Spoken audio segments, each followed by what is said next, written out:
Hello, I'm Philip Stoughton. I'm at the Cybercrime conference here at Earls Court, London, and I'm here with Motie Bring of PKR. Motie, thanks for joining me. You've been given a presentation earlier today on how your company operates with respect to fraud. How do you identify fraudulent users, and how do you identify money laundering on the site?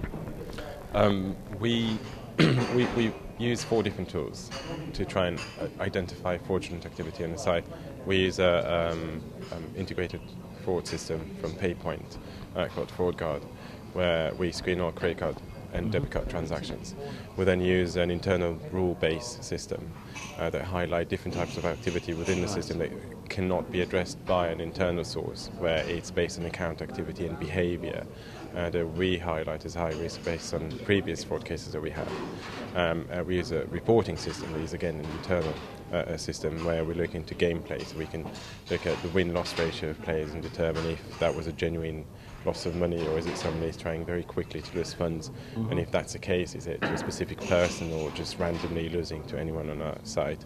And we use third-party identification services. We use 192 to do ID check on customers, which help with age verification as well as ID verification. Well, fraudsters, for example, will get a lot of the details right but miss out on date of birth or other details, so that would highlight certain types of behavior. Okay. Then that would help you with finding the fraudster. When you try to see if somebody is laundering funds through the system, we look into what do they do with the money when it gets into the system. Right.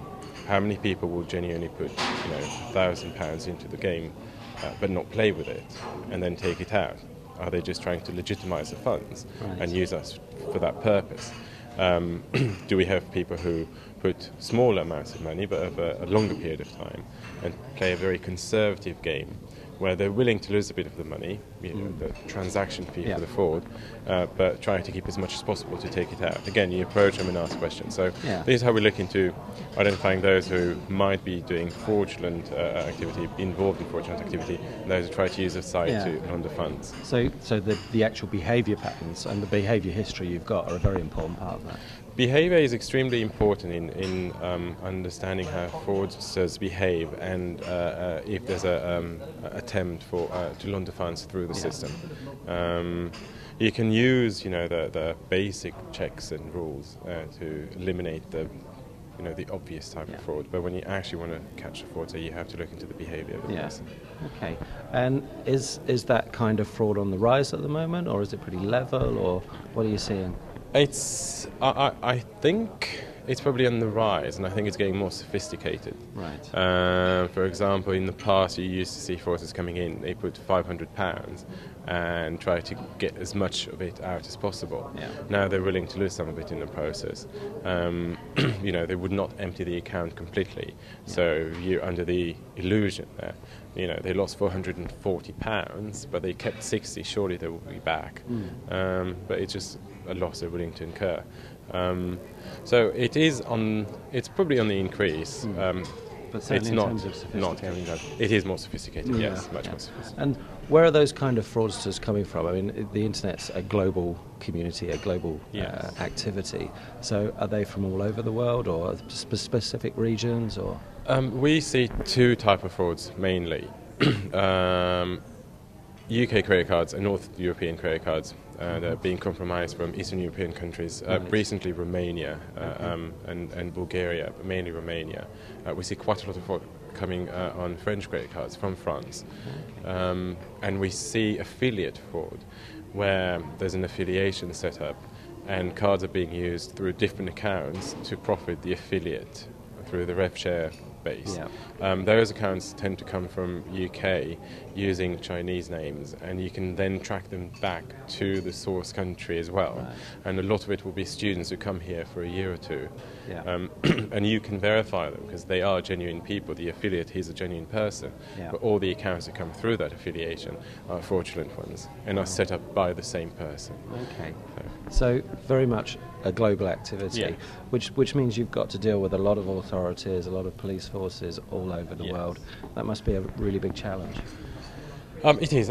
So far we've only had to deal with 3 different jurisdictions in terms of police investigations. UK, European country, and Australia. Okay. And they had different approach to it. Yeah. It is quite challenging because different countries have different rules and they expect different level of cooperation from you. They all have in common one thing, is that they're not willing to give you too much information in return, Right. which makes it quite difficult in A, deliver, Yeah. and B, sort of like know what to do with the customer, because under the money laundering regulations, I can't block a customer just because it's being investigated, Right. because that would be tipping. Yes. And you can't do that. No, of course. So there's you're stuck in a challenge, isn't there? position where you have a customer Yeah. that you'd rather not have, but you can't really Yeah. do anything about it. No, and that customer's going to go and do the same thing somewhere else, I Yeah. guess. So you have to be careful of that. And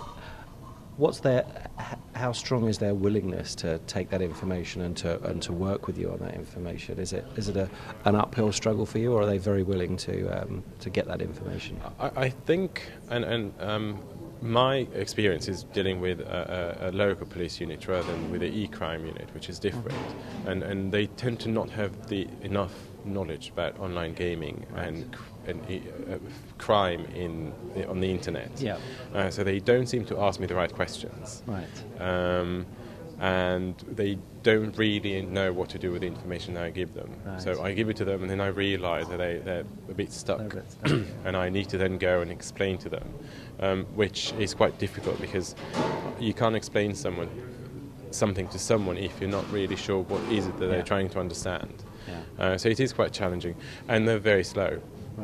Again, I think it's a dual mentality with internet. We work very quickly. Then they take a year. Yeah, yeah. So that must be quite frustrating. Whilst that little bit. user's still playing poker on Yes. the side, or doing what else? Yes. Yeah, yeah. And have there been successful prosecutions, or? There's one case which is ongoing, so I would Right. prefer not to comment. But Okay. yeah. Yeah, stuff's going on Yes. anyway. Okay. Well, Motie, thanks very much for your time. You're welcome. Thanks for your presentation. Enjoy the rest of the show, and hopefully we'll talk again soon. Thank you. Thanks.